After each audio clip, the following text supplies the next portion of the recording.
This is Brian Margolis, and welcome to the Simplify Your Strategy, Magnify Your Results podcast, where on each episode I use the pillar system to help a sales pro, entrepreneur, or other results-based professional create a weekly strategy to run a simple, more lucrative business.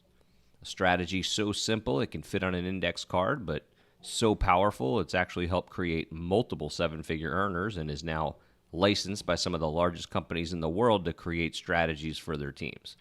If you'd like a free copy of my book on exactly how to do this, or want to be considered as a guest on a future episode, head on over to productivitygiant.com.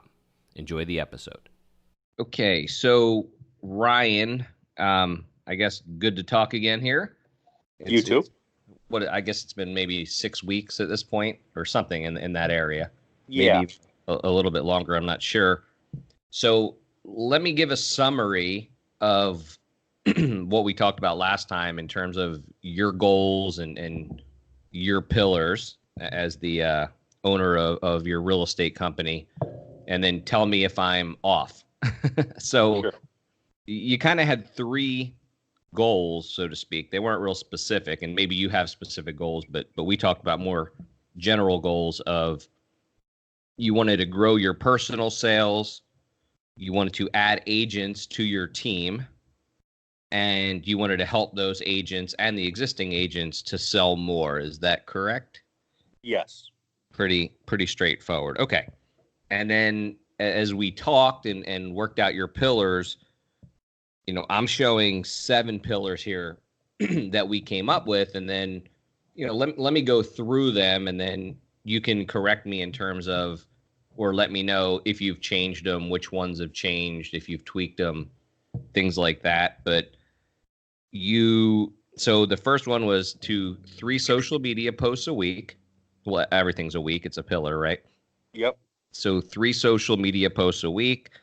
You're going to reach out to 10 agents, trying to recruit them to your team. You're going to reach out to 5 current agents in terms of assisting them to sell more, I believe. Yep. You're going to send 5 non-sale touches to what you call sphere of influence people. Mm-hmm. You're going to request 5 networking meetings. And you might have to fill me in on what that was again. I'm drawing a blank here. Sure. And you were going to spend 60 minutes researching different marketing and lead generation techniques and what other people are doing. And then kind of as your follow-up pillar to make sure you're staying on top of prospects in all different categories, whether that's recruits or, personal customers, things like that, you're going to update and review that pipeline sheet or that opportunity sheet once a week from top to bottom. Yes. Did I nail it? You nailed it. All right. So what has changed since then? Not really. None. I haven't changed any of the pillars. Okay. I added a couple pillars that one of them, and I don't even know. I added a workout, like a physical health, like a workout pillar. Okay. Yeah, a personal pillar. Exactly. There you go. 5 workouts per week, and I also added 1 work-related pillar, which I don't know. How are you familiar with the way Facebook and Instagram work? Are you familiar with them, like their formats and stuff? I mean, vaguely. Okay. So in addition to the 3 posts, there's something called a story on Instagram or story on Facebook. Got it. I wanted to do 1 story post every day. So I added that to my pillar as well. Okay. So in terms of that being a pillar, is that every day during the week, or is that 7 days a week, or 5, just the weekdays? Just the weekdays. Just the weekdays, yeah. Okay. So here's what I would do with that pillar, just knowing what I know about these daily things. First and foremost, again, pillars are done weekly, right? We measure them weekly. So 1 a day would really just be, excuse me, would just be 5, right? 5 a week. Okay. The reason, don't structure it as a daily thing. Structure it as 5 for the week. Is that where you're going? Yeah, 5 for the week. Got it. But the second part of that is that you want to make it 5 a week because the last thing in the world you want to do is miss on Monday and now you can't hit your pillars, right? Mm-hmm. All of a sudden the whole thing blows up. And so I'm all about routine. Like if there's things, in other words, 5 a week is the pillar. How you choose to hit them, that pillar is your choice is to do 1 a day, right? But if you don't do 1 a day, you can always catch up and do, I guess, 2 or 3, or does that kind of kill the flow of a story? No, you can. Okay. You can do. There's no limit to it. Yeah. So then I would have 5 story posts would be story posts per week. Got it. Yeah, because the last thing you want to do, and again, if the rhythm is story post and maybe you put that into your morning routine, go for it, right? Yep. But the pillar is 5. The workout pillar, and I'm a big fan of combining personal and professional pillars, because for me, as we're going to talk a little bit about today, and as you read in the book, it's all about the habit of pillar execution, right? Closing that loop, scratching that itch, whatever you want to call it. And so to me, it's all under the same mindset of, if you're going to develop the habit of hitting your pillars every week, why not include your personal ones? It's the exact same mindset that these are the things I need to do that, are going to have that compound effect. I guess where I would ask you about the 5 workouts per week would be, again, are these weekend and during the work week? Are these Monday through Friday? Are you trying to go to the gym before work? What's the thinking behind the 5? It doesn't have to be the 5 work weekdays. It could be, weekends can count towards it. I just have found, 5 workouts a week gives me enough wiggle room where I might have a day or 2 during a week where I just have so much going on that it's very, very hard to get a workout in. Okay. So that's kind of where I came up with the 5. Yes. So you are working out on the weekends then? That's yes. Okay, good. All right. And I don't remember if we discussed this last time, but I know you read about it in the book, is that I believe that your pillar week should start on Saturday and end on Friday. Yes, I like that. Yeah. Like that. So the idea being you can kind of, especially with working out, is you can get ahead of the curve by doing 1 or 2 workouts, during the week. On the weekends. Now, having said that, again, I don't know your personal fitness and things like that, but if you're not working out consistently, to jump right to 5, that's something you probably want to watch. If it's not an issue, if 5 is very achievable, then go for it. But to me, I'd rather, like a lot of people throw workout pillars in, and what I always say is, look, start lower. You can always do more workouts during the week, but you won't break the chain, right? You won't break the chain. So, that's something you'd have to figure out for yourself. Do you need to reduce that, or is 5 realistic, right? Yeah, and let me just say I really like that aspect of, and I've liked it in practice, of the Saturday start on the pillars, because then you can, on Monday morning, you come into the office, you can cross stuff off already, in terms of, things you've achieved.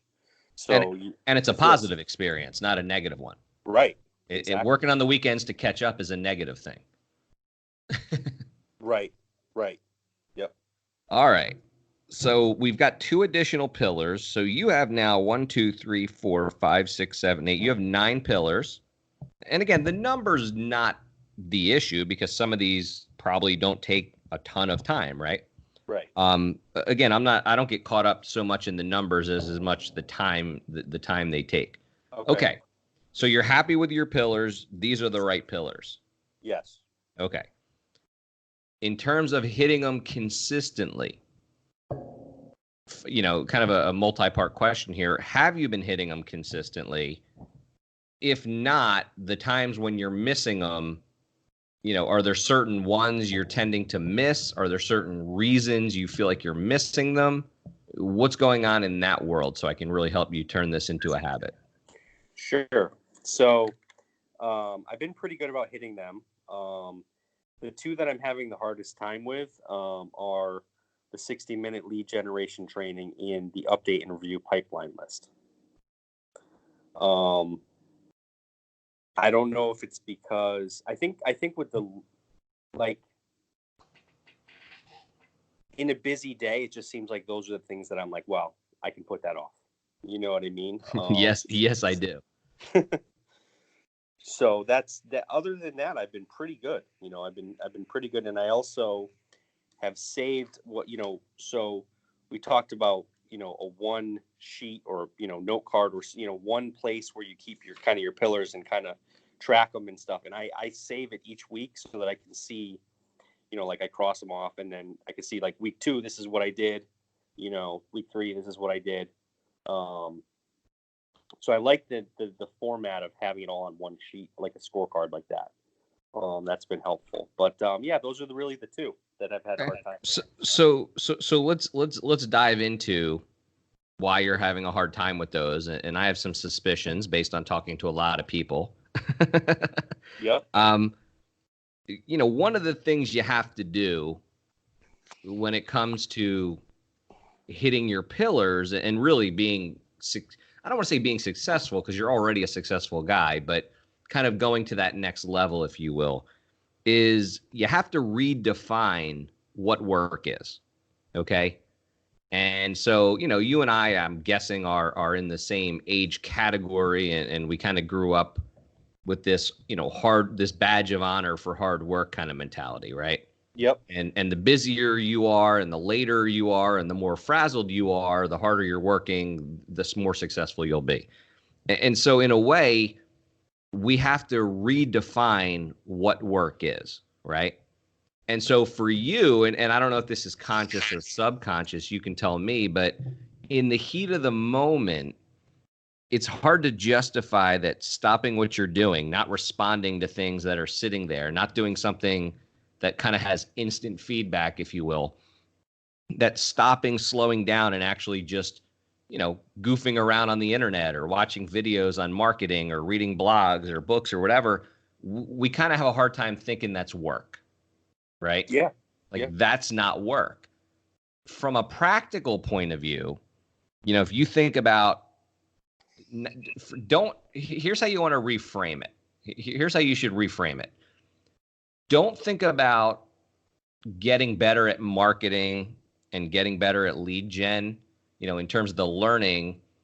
Don't think of it as work, okay? What you want to think about it is as more as, I guess the way I'm trying to articulate it is, you want to think about it as part of the formula. Meaning, if you actually, let me rephrase that.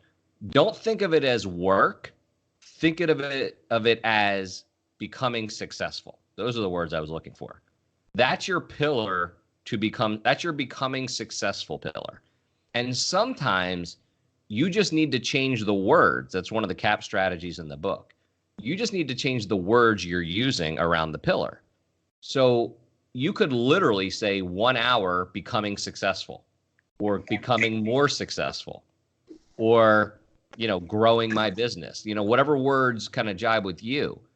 Because here's the reality. 2 years from now, 1 year from now, 5 years from now, the thing that's going to determine the success of your business based on what you've told me is how good of a marketer and lead generator you become, right? Yep. You can become a very average real estate broker and a very average real estate agent. But if you're great at marketing and lead gen, you're going to be an extremely successful broker and real estate agent. Does that make sense? Yes. Mm-hmm. And so to me, there's nothing more important than becoming a better marketer, becoming a better lead generator. Dan Kennedy always says that there's plenty of people who can deliver, right? There's no shortage of people who can deliver on the services you provide. The thing that separates you is your ability to market yourself, right? Your ability to market your services. And so that's more of the mindset of hitting that pillar, right? That really it's the most important one in the category of growth, not in the category of maintenance, but in the category of growth and the category of, if you're thinking, Ryan, that eventually you want to have a lifestyle business where maybe you're not grinding it 5 days a week, that's the pillar that's going to give you the lifestyle business, right? Because if you can market and generate leads, you basically own the world, so to speak. You can put people in place to do everything else, right? You're the most valuable commodity, or most valuable person in that whole ecosystem. Okay. From a practical point of view, I think you probably have to do that pillar early in the morning before the day starts. It's not one of those things in the heat of the moment that you're going to stop everything and say, now I got to spend an hour or a half hour if you're breaking it up, right? Yep. So to me, I would say, and we'll talk about this in a little bit, this comes back to kind of owning your mornings, right? Owning your mornings a little bit. Before I talk about that, though, let's jump to the next. Well, let me ask you, what's your opinion or what's your thoughts on what I just said? Does some of that agree, not agree? Yeah, I mean, especially the first part about not thinking of it like, the whole concept of like taking pride in being a hard worker and at some level not thinking that's work. Right. Yeah, that part I can very much relate to that. Yeah, it's funny the Perry Marshall saying, or when Perry Marshall quotes about, when you do too much doing and not enough thinking, you actually create more work for yourself, right? Yep. All right. So the updating and reviewing the pipeline list, right? Now, if this pillar is what we originally intended it to be, which is this is you staying on top of opportunities and leads, correct? Mm-hmm. Okay. I would argue that this is how you get paid, right? Yep. This is how you get paid. I mean, there's not many, they happen, but there's not a lot of laydown sales, right? Yep. There's not a lot of agents where you reach out to them one time and then they all of a sudden out of the blue say, you know what, I've been thinking about you nonstop for the last month. I'm going to come over to your brokerage, right? Right. It's just that's a very rare case. So to me, when you don't stay on top of this stuff, when you don't continue to follow up with opportunities, I mean, in a way, it's like building something for somebody but never giving them an invoice, right? Or doing work for them and not invoicing them and saying, oh, maybe they'll pay me, maybe they won't, right? Yeah. And so if you think about it, and again, language is big in this. Language is big. I have people who call follow-up, they call it their payday matrix, they call it collecting, they call, all sorts of stuff. They call it filling the bank, they, just whatever word you like. But this is a pretty critical pillar in what you do. Because if you go back to that mentality of hard work, in a way, you're wasting a lot of your work. Yep. If you're not doing this consistently, right? Mm-hmm. And you can't be in business as long as you have and not realize how many times you make the sale or make that connection with a recruitable agent on the fourth, fifth, sixth, right, connection. So let me ask you, what do you think the holdup is on this one? Where do you think the hesitation is, because this one's definitely work. Following up is, I don't think anybody would say that's not work. My thought is that there's maybe it's and I hadn't even thought about this, but maybe it's related to the fact of like I'm not comfortable in what I would call high pressure sales situations so it's easier for me to reach out to someone and invite them to coffee than for me to follow up at the end and say, so are you coming to Tier 1 real estate or are you not? So I don't know, for some reason the first one is easier for me than the second. Got it. I think it might have something to do with that without even having thought about it, but So in other words, the first time you invite them to talk to you or to connect about whether, and I'm guessing, I shouldn't even guess. You tell me. Is this follow up for both recruiting agents, but is it also follow up for potential listings, potential Correct. clients, or does it tend to be one more than the other? No, it could be both, and also okay. So pipelines involve, you could give me your thoughts.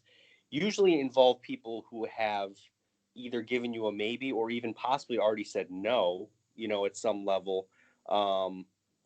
So some that are like on a listing, right? So someone in my pipeline, I may have already called them twice and said, "Are you ready to list?" And they said, "No, not yet. Are you ready to list?" So I think it's like I feel uncomfortable calling a third time. Right. Yeah. So I think there's a couple of things we can do here. Okay. Because sometimes a lot of people who don't follow up believe it or not, to them, it's almost like they enjoy the novelty of generating new leads. That's more exciting to them than existing things. But Yeah, yeah, there's some and that truth to might be that. at play here partially, but I would agree with you that you're probably you associate follow up with, a higher pressure, more uncomfortable thing, like a lot of people do. That's pretty common. So my advice to you would be, you need to change the way you follow up. So for example, when I've already kind of asked, I'll do the traditional follow up. It's funny. I just did my follow up pillar this morning. So it's fresh. So it's fresh in my mind. But some people I'll follow up and say, what do you think about, like, if I'm trying to get them on the phone, I'll forward the email and say, so what do you think about connecting, right? Or are you still interested in, right? Your kind of your traditional follow up, right? Hey, would you like to get back on the phone and go back? Oh, whatever that is. But a lot of my follow up, just me personally, because I guess we project out on certain prospects that, that they're actually thinking about us and they're ignoring us when we follow up, right? Whereas really most prospects, it's just the last thing on their mind, right? Yeah. And so what I do a lot later on in the follow-up process, if I genuinely believe they're interested, and listen, I don't follow up on people that I don't think are interested, and I'm guessing you don't either.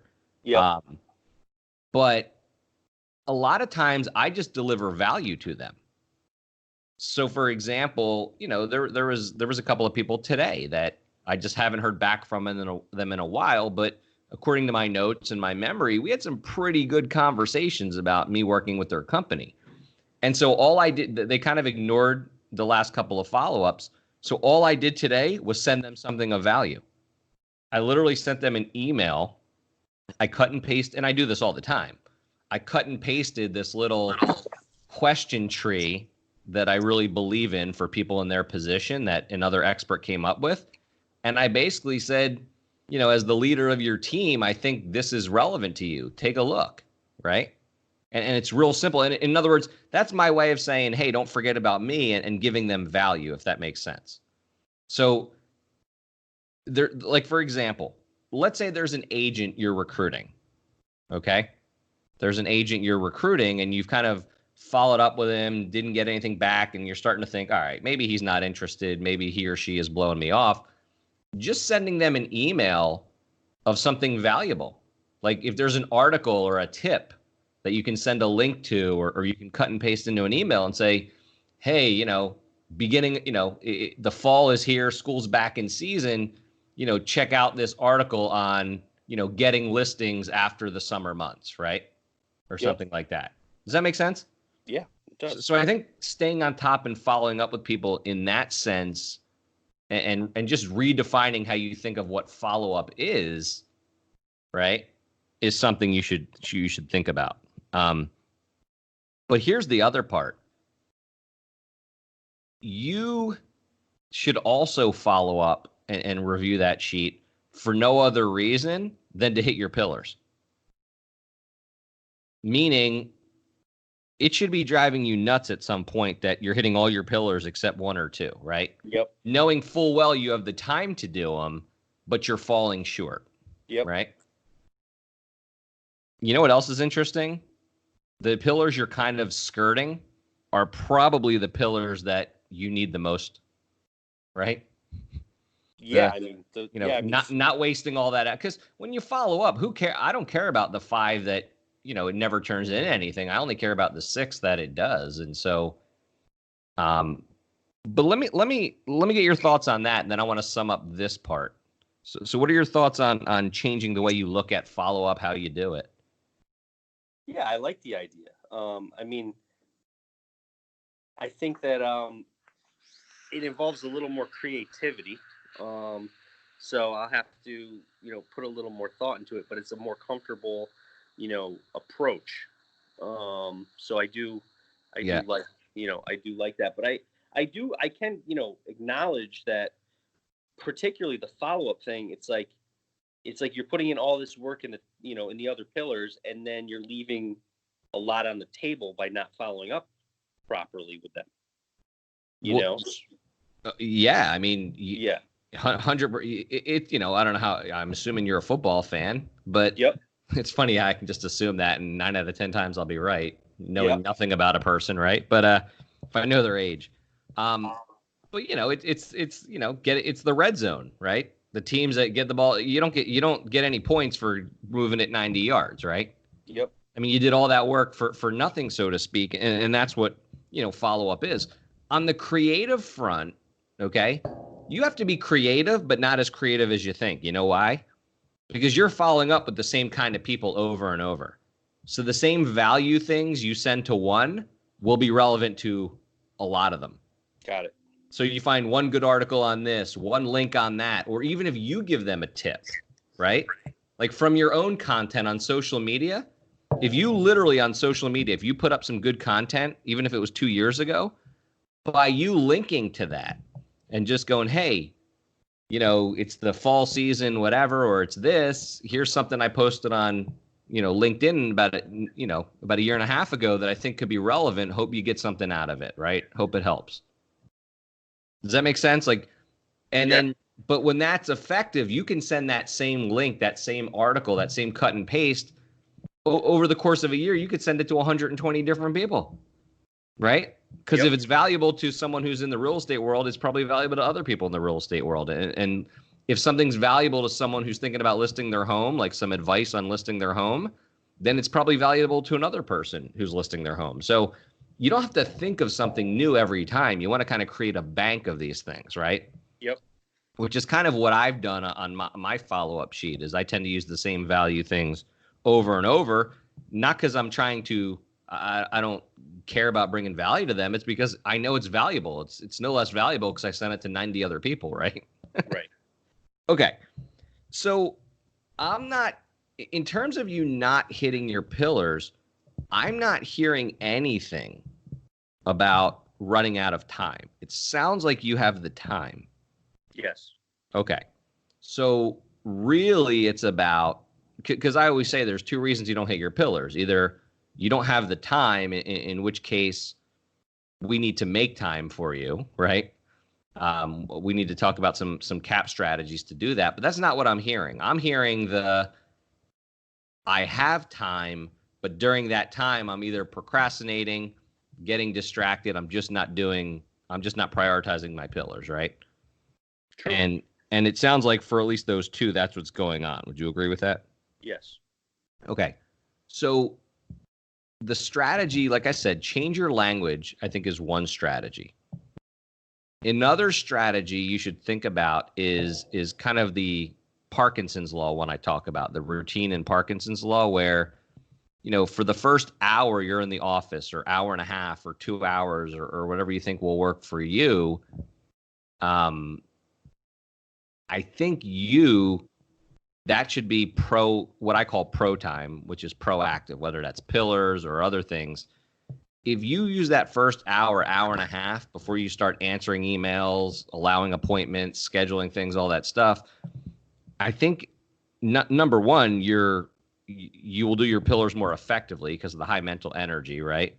But number two, things like the marketing research will happen a lot easier because you're like, this is my time to build my business, right? I'm in the building phase. And when I think about building my business, this 60 minutes is crucial to building my business, right? Have you ever thought of that, like a morning routine or owning the first few hours of your morning? Yeah, to some extent. Yeah. I mean, for me personally, and again, you're hearing this for the first time. People that might be listening to this, they may have heard it 3,000 and they're getting sick of me. But, you know, from 7 to 10 every day is my time. That's when I build my business, right?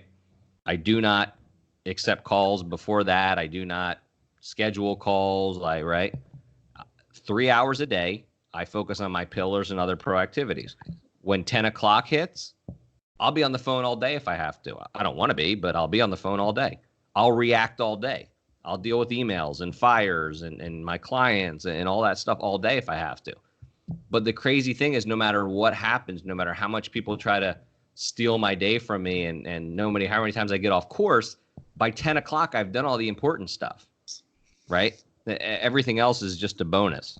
I'll send you a video of my system on how I do that. I recorded like a 30-minute video. Sure. On how I plan my week and plan my day. Do you think it's important to be an early morning riser? Because I'm really not an early. No. I mean, okay. No.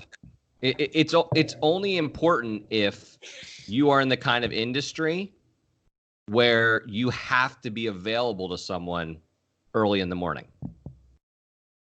See, our industry is the opposite. We're more of an evening industry. Right. Almost like retail. Yeah. Yeah. So to me, I don't care if you get in the office at 10 o'clock and then you say from 10 to noon, that is my time. Like, I build my business from 10 to noon. I work on my pillars. I work on any other proactive things that I have to do that require high mental energy, concentration, thought. At noon, I eat lunch. And then from 1 o'clock on or whatever it's going to be, that's when I have scheduled appointments. That's when I deal with things. Look, you control your schedule more than you think. This is something that took me a long time to figure out. I try to help people figure out quicker. A lot of people don't believe it, but you actually, in your position, you control your schedule a lot more than you think, right? Yep. And your ability to not only schedule those 2 hours or hour and a half each day or however you want to think about it, and then protect it with your life, so to speak. Once you do this, Ryan, you will never go back to doing things any other way. It's like, to me, I'll tell you two things I could never go back to. Now that I own my mornings, the first part of my workday, and I plan my day every day and work that plan, I can't believe I ever used to function without it. I just must have been all over the map, and it makes sense because I used to work morning till night. I don't know if you know this. I developed the pillar system for myself. This was never intended for anyone else. Right? No, I did not know that. Yeah. Yeah. No, this is for me. I mean, I never had plans of being a consultant, a coach, anything like that. I liked working for myself, my own businesses, whatever they were. But I'm an entrepreneur. And so what happened was, a little bit of history is, I was the biggest mess in the world. I mean, I still haven't even met me yet, right? I help people all the time, and I'm still trying to find a bigger mess than I was. I used to work morning till night, hours, and I'd be like, what the hell am I doing all day, right? And I was having success, but on a per hour basis, I was a complete failure, if that makes sense, right? If I ever figured out what my hourly wage was. And so I figured out this system over time. I kept trying all different ways of doing it.